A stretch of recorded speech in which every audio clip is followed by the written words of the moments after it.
davamını, dildən çıxan kəlamını, cayən bölək sözləşini, yaxşılıqla gözləşini, sizdən öyrəndik əlifbecan. Beləm ziyalikine, aptal ululikine, vatan ululikine, kitap azizlikine, sizden öyrəndik əlifbecan.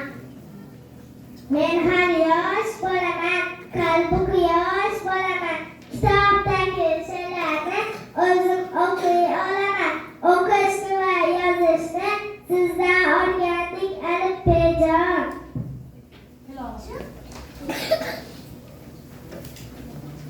Kitoblarning bobosi, yo'ldoshlovchi donosi, har yurakda nur ziyo taratish muddaosi, bilim olish xitobi bu alifbe kitobi. Quvvatli yo'llar ravon, asharimizdir birdavom, boryapmiz mardona, bilimlar ibtido, bilim olish xitobi bu alifbe kitobi. Alif